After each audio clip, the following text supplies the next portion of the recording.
Hey there, Jeff Bostic here from the Bostic team at Rate. We hope you had an amazing Thanksgiving, and I know we all have a lot to be thankful for, but we just want to make sure you know how much you mean to us. If you're getting this message, you are an integral part of what we're doing here in 2024, and we can't wait to see how we can come alongside you and help you grow in 2025. From there, it was a very short week with the holiday, but there was a lot of news in this action-packed week. So we're going to jump right in and talk about over the weekend, there was a Treasury Secretary pick, and his name's Scott Bessent. The markets really like that. We saw rates take a dive because of that. We saw treasuries go down quite a bit.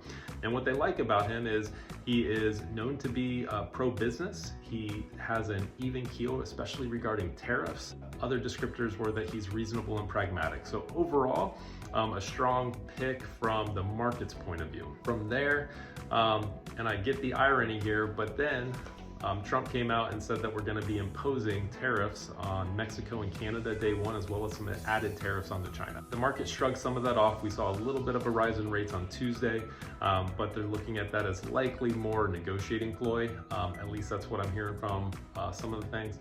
We'll see. We'll keep our eyes on that. But moving from there, and today we had the biggest measure of inflation that the Fed loves to view. It's called PCE. It's the personal consumption expenditure.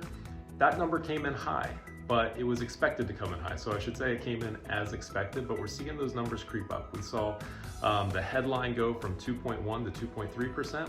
We saw core PCE go from 2.7 to 2.8%. So we are seeing higher inflation readings. We anticipate that to go the next 2 months as well. So November and December. And why that is we're replacing really low numbers from Q4 of 2023. So when we put the replacement number in there, it's not going to be as low as last year. So we do anticipate that to continue to rise. We do expect some relief in quarter one of 2025. January, February, and March were higher numbers. And so we should see that, we should start to see some headway on inflation. That shouldn't move things as far as what the Fed's looking to do with rates. They're still restrictive. More eyes are on the jobs report that we're going to get next week. That was some of the major news. Also, we've been talking about unemployment the past few weeks. That's been stable, another 213,000 and new filings, but the continuing claims is what we're seeing continue to rise, and those are at elevated levels that we haven't seen in 3 years at about 1.91 million continuing claims. Now, for a product update, what we got for you here is every Thanksgiving timeframe, FHFA, that's the governing body that oversees Fannie Mae and Freddie Mac, they tell us what are the new loan limits going to be for conforming loan limits. And so that has gone up a lot over the years. I mean, I remember when this number was 417,000, which probably says a lot more about me and my age than anything else, but we are at $806,500 is the new conforming loan limit for 2025, and we can do that effective today.